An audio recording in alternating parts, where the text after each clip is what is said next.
how long have the young ones been alone in there? Maybe they're starved already. Shh, I say. Listen. We still our movements in the boat and drift. An enthusiastic frog trills next to us. The wind rustles the leaves of the trembling aspen towering above. The water gently laps at the aluminum beneath us. We strain to hear anything. The silence stretches. A long, high-pitched noise erupts from Lid's rear end. It echoes strangely from the bottom of the boat, sounding like an optimistic elephant. Surprised, Lyd looks behind him. Aaron and Jack both burst out laughing. It's so hard to keep boys focused. Guys, I don't hear them. Maybe we waited too long.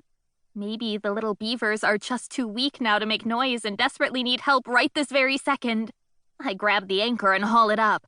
We have to hurry. I yank at the oars and thrust the boat up onto the muddy bank of the lodge. Lyd jumps out first, followed by Jack, who ties us off on a log. Aaron warms up, swinging his arms, further accentuating his shoulder blades. Stepping onto the latticed sticks, I peer at a section of the lodge's roof that's been ripped apart, most likely by wolves. But the predators haven't gotten through. The only way into an indestructible beaver lodge is underwater. Okay, you're looking for the opening to the tunnel, I say to Aaron. It'll be hidden among all the sticks. Hopefully it'll be wide enough for you to fit. You can breathe once you get into the chamber. It'll be a room above water like a den. That's where you'll find the baby beavers. Aaron nods while staring at the lodge. He examines the murky water. I watch him uneasily and think about when we'd boosted him into that tree. He'd spent most of the time clutching the trunk and yelling for us to bring him down. And when we'd lowered him for the bird, he insisted over and over, "Pull me up!" This is actually dangerous. If Aaron panics, he could drown for real. He could get lost under there or get caught on something, like Jack said. A fluttery feeling builds inside my chest. Did Jane Goodall let someone else face aggressive chimps at the Tanzania Research Center? No. It should be me. I glance at my bare legs under my Nike shorts. My arms are exposed too. At least my hair is out of the way, woven into 2 braids. I had told Aaron what to look for as if I was sure what I was doing. As if I'd broken into plenty of beaver lodges. Even after all my field time spent observing beavers in the wild, I've never seen what a lodge looks like inside. Images flash of getting trapped underwater, of being lost in the maze of sticks, of not finding the tunnel. What if I make it into the chamber, but it's not like what I'd read?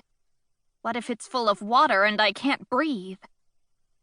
I steel myself. The beavers need help or they're going to die. Someone has to get them. It'll be okay.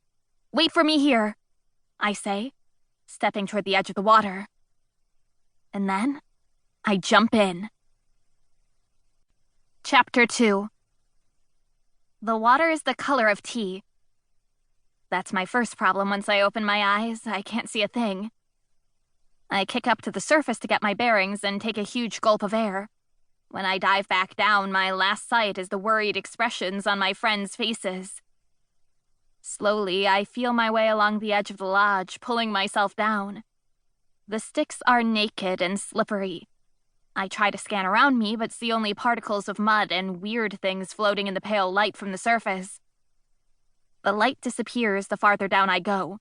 I crash into a root or something and cut the back of my hand. Continuing by feel, I grope the maze of sticks, wishing hard that I knew for sure where the opening would be. It's going to be here. It has to be. That's how beavers make homes. They build this big castle of sticks and hide their door somewhere so that no other animals can get in. I'm pretty sure I know how to get into a beaver lodge. But I didn't expect it to be quite so dark.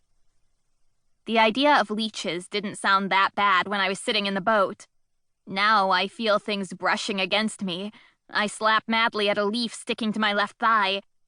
My heart pounds. I'm going to need to breathe soon. Calm down. Just as